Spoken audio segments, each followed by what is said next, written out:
do. I love it when I make my clients cry. Mhm. Um, but in the best way. Like whenever they go from charging $65 an hour to $500 an hour and they cry.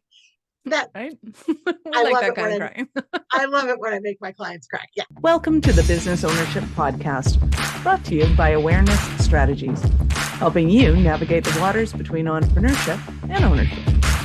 Hey there, peeps. This is Michelle Nedelec, and I'm super glad that you're here with us today because I'm here with my most amazing guest, Angie. Angie, thank you so much for being here today. Thank you for having me, Michelle. Awesome. So give everybody a highlight of who you are and what you do for business. All right. So I am Angie Giltner. I'm a master business coach located in Ohio in the United States. I am coaching internationally. I am super excited. I just picked up Trinidad and Tobago the other day, and I was Oh, like, how did that happen? But it's pretty amazing. nice. I'm a best-selling author. I also have a podcast called The Girl with the Purple Hair Talks Business, and I'm a executive contributor for Brains Magazine. And my business, my first year in business, I got Ohio Small Business of the Year back in 2014. So I'm super, super proud of Congratulations. that. And then in 2017, the good people in my area thought that I should be named Woman of the Year. So and I got that. And Ah, so I'm just out here trying to move mountains, one mountain at a time.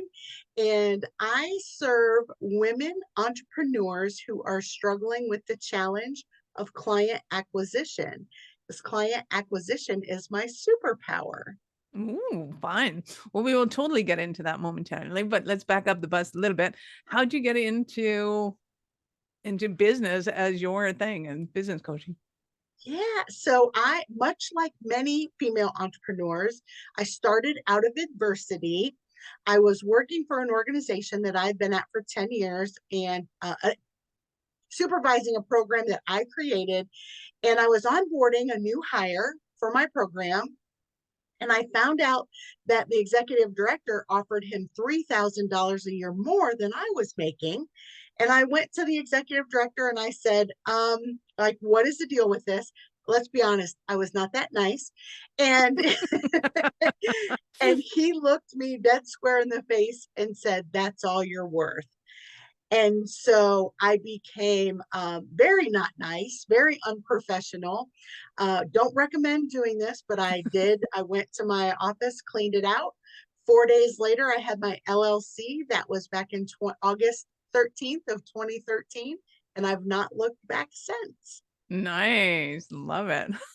That's Yeah. And to awesome. make matters worse, as if that story wasn't bad enough, when he found out I started a business, he called and left me a voicemail and said, I will gladly accept your resume back when you fail.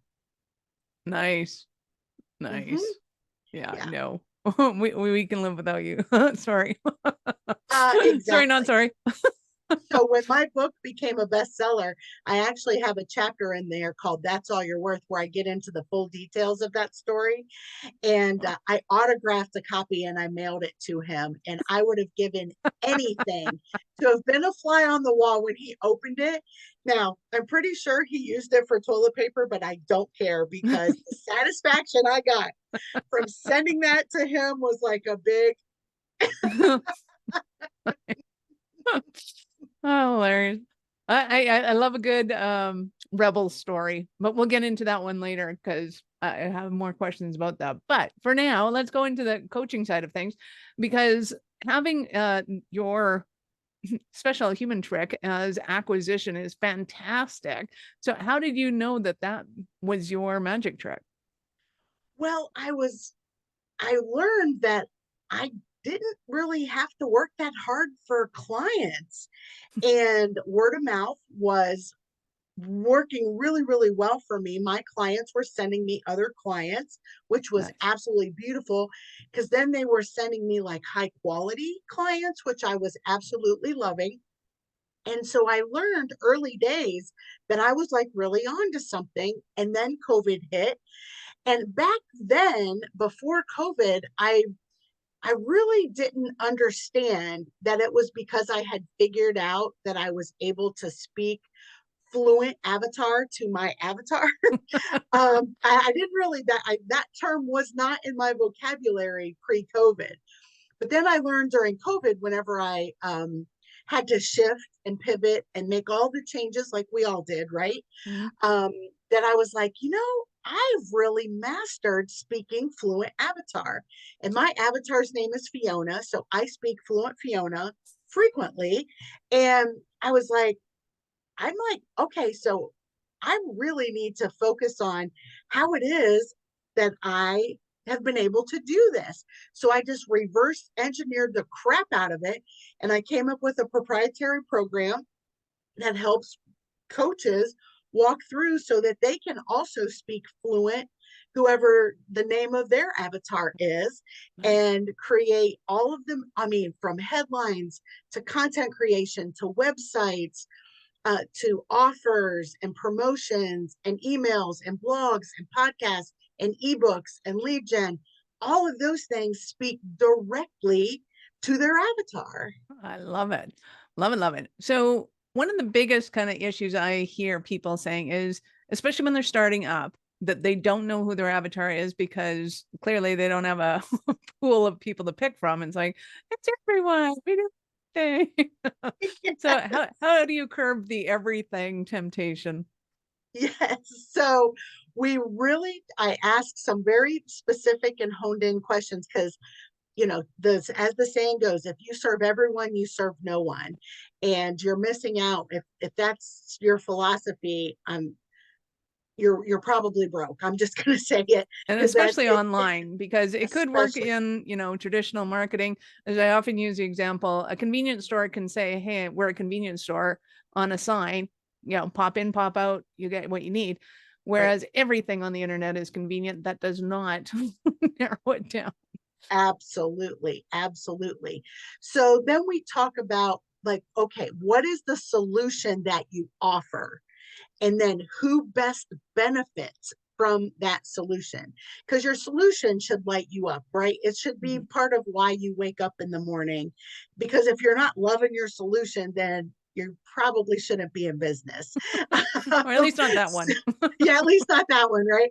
And so then it's like, okay, so who benefits from this solution? And we start backing it up and reverse engineering from that aspect, and performing some market research and looking for untapped segments of audiences that, sure, other people might be getting served with a similar solution, but where are the people who aren't, and how can your solution fit into that? um, I help women get very, very clear and very, very specific. Nice. I love it. So when somebody is when they're looking at that, I had 10 questions pop in my brain. How do I narrow this down into one single segment? But you were talking about being able to hone in kind of on those. Now I completely lost my train of thought. Start talking for a while. Because it's an important conversation, because when they're marketing to no one, it becomes relevant. When it comes to, that's what it was, when you're looking at market segments and kind of how does your problem solve, why are you solving a problem for these people? Because oftentimes I will see that they'll solve their own problems, and that's why they go into business, like, hey, I solved my own problem, so now I can solve yours. And what if nobody else is having those problems? Here. Yeah. Yeah. So market research is a big, big key Big one. component of that, because you might have a really, really great solution that was very unique and very niche to you, and it's really not going to be relevant to other people. Mm. But how can you adjust? How can you adapt? How can you evolve your solution to meet the needs of this population? And I'm oftentimes coaching with women, and they'll tell me that their target market is this. And whenever they're talking about their target market, I don't really see a spark. I don't see a little pep in their step. Their energy level doesn't go up. And I'm like, okay, so they don't seem to light you up. So tell me more about that. Well, that's who my solution focuses on. And I'm like, well, okay, your solution is lighting you up, but I think we need to go a little bit deeper because the people you're serving should also light you up. So then we go and I give them very specific tasks to do, to go out and find, so that they land on like, yes, I never knew moms aged 51 with 7 children who live on Main Street in Cincinnati, Ohio were my target market. You know? Right. Well, and I think sometimes people have to have some clients to realize, oh no, that's not my target mark. Nope, Yes. sorry, I missed the mark. Didn't mean it. Yeah. Take it Retreat, back. retreat. So when Yeah. somebody's working with you, how long does it typically take for them to be able to kind of wrap their head around this and change in a new direction? My proprietary program is 12 weeks, but they're 12 intense weeks. I have it right on my website. Working with me should scare the shit out of you because you know, I am going to challenge your thinking. I am going to push you outside of your comfort zone. And I am going to force you to look at your business from a different lens than you're currently looking at it. Mhm. And that should scare you in the best way possible, because that's when you know you're going to grow and you're going to come out on the other side of it. And you're going to go, thank God I just went through those 12 weeks. And I may have cried a time or two. I love it when I make my clients cry. Mhm. Um, but in the best way. Like whenever they go from charging $65 an hour to $500 an hour and they cry, that Right? We I like love that it kind when of crying. I love it when I make my clients cry. Yeah. Well, and I like it too because it's 12 weeks is a good time in that it's going to take you a while to get through it. But at the same time, you don't want to stretch it out over, a year, 2 years, because then it's going to be 2 years before they start having the right conversations at the right time. You want to be able to make that happen as quickly as possible. But to your point, there's a lot of work involved in those Yes. 12 weeks to get all of that Well, done. in week 8, the rubber starts hitting the road. So that's when we start do testing, but they're testing alongside me with them, me as their coach. So they're not going out there alone. So Nice. the first 7 weeks is a lot of data gathering, a lot of market research, a lot of clarity work. And then week 8, the rubber hits the road. Okay, you've gathered all this information. Now we're going to put it into action, and you're going to start testing and creating your lead magnets and work on your lead gen strategy. And but I'm right there alongside with them, helping them so that they're not making those costly mistakes that I know I used to make before I was smart and got a coach. Yeah, right. Be smart, get a coach. Because, I mean, my next string of questions, I'm assuming, are going to be common questions. What if I don't have a social media network? What if I've changed careers completely and everybody sees me this way, but I want to be seen that way? Yeah, so there are so many strategies that we can do. And one of the things that I love about my proprietary program is it's customizable to the woman who's sitting directly in front of me. And so we work out and say, okay, you have shifted, you have pivoted. Who is in that space right now that you look up to, that you aspire to be more like, and that type of thing. And then we call it hacking. We go and we hack the crap out of that person and say, okay, where are they hanging out? What are they doing? What types? Perhaps they're serving a similar client. Perhaps they're serving your direct client. And we look at all of those types of things. And then we look at people who are similar. And so, yeah, and so we just start to build. And I've had many women come with an audience of one in their email list, and it was their mom. Great. You have one. Let's celebrate that. Now let's Move get on. that lead magnet going so that you can rapidly grow that. I mean, my email list is pushing 50,000, and yeah, Nice. so the strategies that I am showing women how to do, I know work because they work in my business. Nice. Love it. So what do you see as some of the bigger mistakes that people are making when they're trying to market? One of the biggest things is they put they put themselves like I'm the avatar, Mm, and it's like, okay, there might be pieces and parts of you who are the avatar, but if you're talking to you, you're not going to have clarity messages because you already know what you're thinking. You already know the emotions behind it. You already know all those intimate details. So you're not going to do a very good job of communicating that, because what you want on the other side of any type of message you throw out there is for someone to say, they get me. She gets me, he gets me, they get me. That is when you know that you've got them. And so it's super, super important that you are not your avatar. There might be bits and pieces of you in your avatar, but your messages just aren't going to be clear, because you already know what you're thinking. So, Right. so I call that mirror marketing. It's like Yes, love it. the person in the mirror is not going to buy from you. They're not. Yes, Quit doing love it. that. Nice. Love it. So give us an example of a Cinderella story of one of your clients. Yeah, so one of my clients, her name is Lori, and she came to me with crippling imposter syndrome. Like, just she wanted to be an entrepreneur so bad, but she was like, I'm not smart enough. I don't have the education. I just can't, I have all these messages in my head. And so my signature program incorporates mind, motivation, and mission. And so started unpacking, okay, where are those messages coming from and that type of thing, and worked through all of that. And she was in the beauty space. She was serving clients with her beauty products. And she was like, no one's going to buy from me. I'm not pretty, can't put lipstick on a pig. I mean, these are the kinds of things that she was saying to herself. And I was like, Oh, oh, Lori, okay. And she's like, and my mom's the only one on my email list and that type of thing. So I said, look, I'm like, I knew she was going to need a lot of support, a lot of hand holding, a lot of guidance. And so for 12 weeks, I just worked side by side with her, worked hand in hand with her. She worked the program.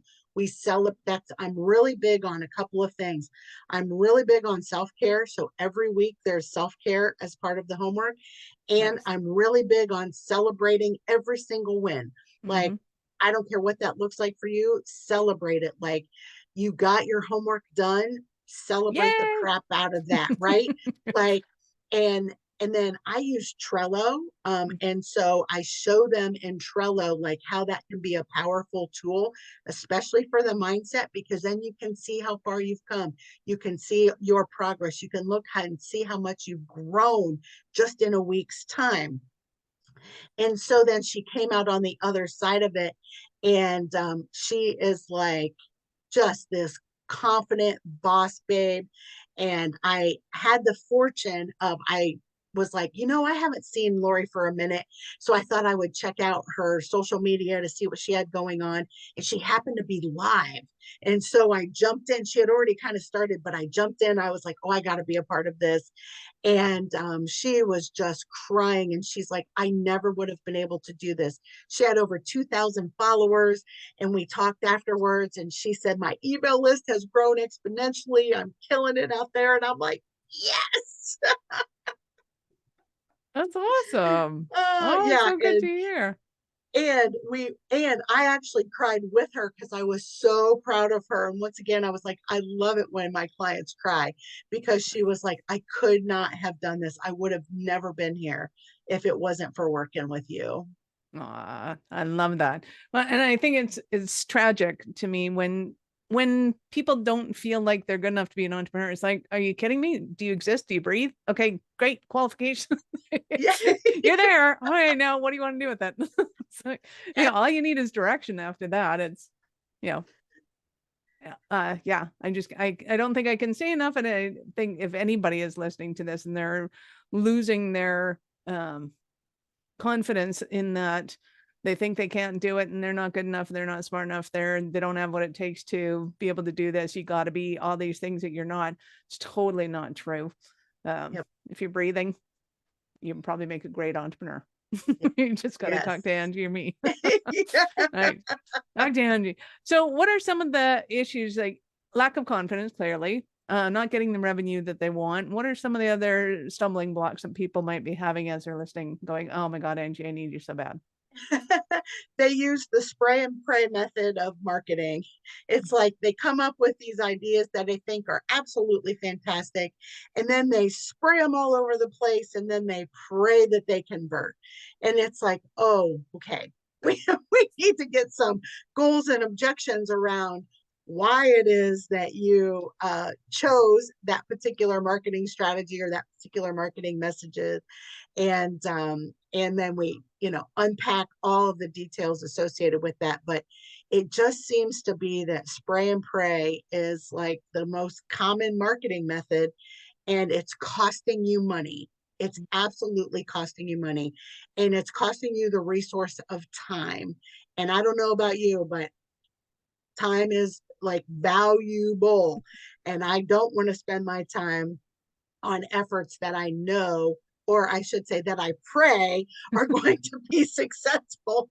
And most of the time they're not, because there's no objections, goals, or methodology behind them. Or a method of knowing why they're not working, right? It might be the right message, the wrong people. It might be the wrong platform. It might be the wrong message, right Great platform. point. It could be a whole ton of things, and you just don't know that staring at it yourself. Yeah, great point. Absolutely. I love it. So I know our listeners are going to want more from you. How did they start that journey with you? So the best way to make contact with me is to jump on my website. It's just angiegiltner.com. Send me a contact right on my website, super easy.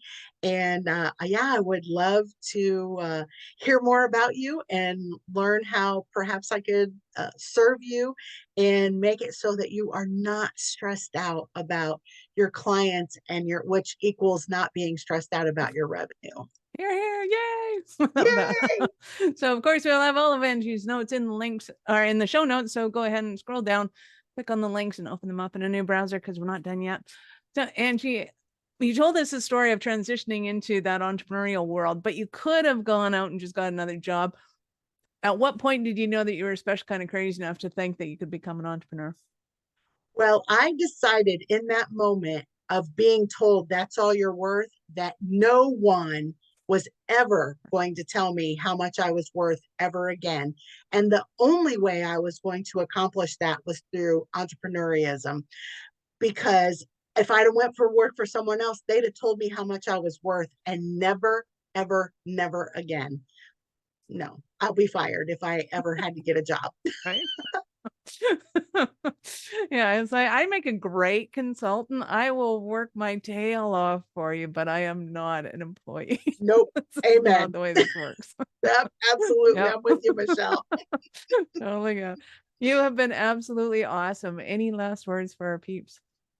I would just love to say, when it comes to speaking with your avatar, you want it to be so that your every conversation is if you're sitting across the table, speaking directly to them in everything that you're doing within your business: lead gen, content, headlines, website, webinars, workshops, whatever it is that you're doing.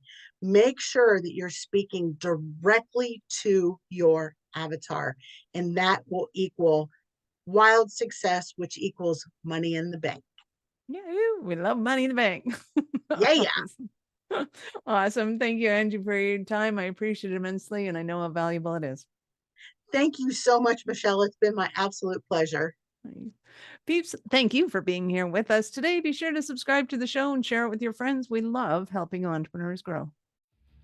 Are you running a business over 7 figures but still struggling with technology headaches? Pay attention, you do not want to miss this offer. This podcast episode is brought to you by Awareness Strategies, who is offering a custom-built digital adoption roadmap for anyone running a business over 7 figures who's wanting to grow their business in the next 5 years.